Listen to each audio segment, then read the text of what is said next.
Welcome back. In the last lecture, we walked through how a letter of credit works, the parties, the flow, the governing principles. Now we look at the variants, because not all LCs are structured the same way, and the type of LC you recommend to a client, or the type a client asks for, has real implications for payment timing, financing cost, and who carries the credit risk. The most fundamental classification is by payment timing.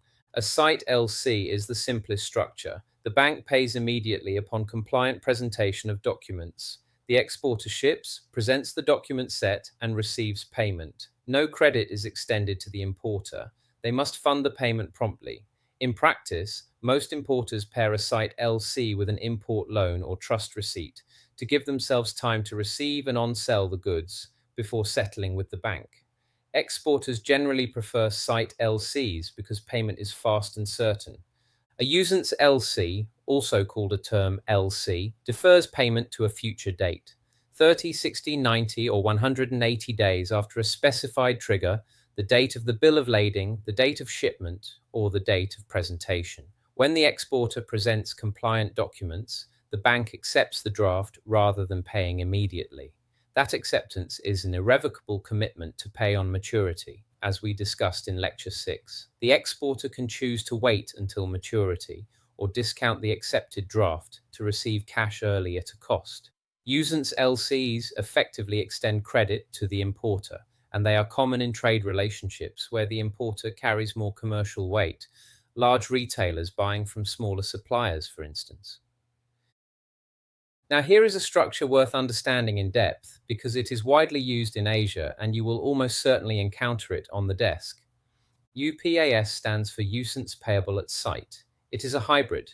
The LC is issued on usance terms, say 90 days, but the beneficiary is paid at site. The mechanism works like this. The nominated bank pays the exporter immediately on compliant presentation. The issuing bank then reimburses the nominated bank at maturity 90 days later for the face amount plus the usance financing interest. The applicant in turn repays the issuing bank at maturity for the full amount, including the financing cost. So who earns what? The nominated bank earns the usance interest. It is the one advancing funds at day 0 and waiting 90 days for reimbursement. That funding gap is its risk, and the interest is its reward. The issuing bank earns the LC issuance fee, and the applicant bears both costs, the LC fee to the issuing bank and the usance financing cost to the nominated bank. For the exporter, UPAS is ideal, paid at site with no need to discount and no credit risk on the importer. For the importer, UPAS preserves the 90-day credit period while explicitly structuring who bears the financing cost. Both sides get what they want, and the nominated bank earns the spread for providing the liquidity bridge. There is a variation worth noting. Some issuing banks have structured UPAS so that the issuing bank reimburses the nominated bank immediately and then itself provides the usance financing to the applicant, capturing both the LC fee and the interest income. This arrangement has attracted regulatory scrutiny in certain markets, particularly China, where PBOC and SAFE have issued guidance on UPAS usage, as these structures can be used to manage cross-border capital flows in ways that complicate monetary oversight. Moving to transferability. By default, an LC is non-transferable. Payment can only be made to the named beneficiary. A transferable LC explicitly permits the beneficiary to instruct the transferring bank to make some or all of the LC available to one or more second beneficiaries. This structure is built for traders and middlemen. A trading company receives an LC from its buyer, then transfers it to the actual manufacturer. The first beneficiary can substitute their own invoice and draft before documents are forwarded to the issuing bank, preserving their margin and keeping the supplier's identity confidential from the buyer. Two rules govern transferable LCs. The LC must expressly state the word transferable, no other word substitutes, and it can only be transferred once. The second beneficiary cannot transfer further down the chain. Where a transferable LC is not available or not appropriate, traders use a back-to-back structure instead. The trader uses the master LC received from the buyer as collateral to ask their own bank to open a second separate LC in favor of the supplier. And these are two independent instruments. The bank issuing the second LC takes on the full credit risk of the trader, not the original buyer, because the second LC is a standalone obligation.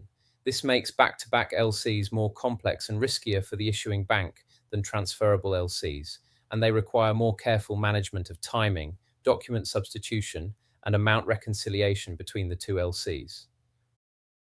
A revolving LC reinstates automatically after each utilization up to a set amount and for a specified period.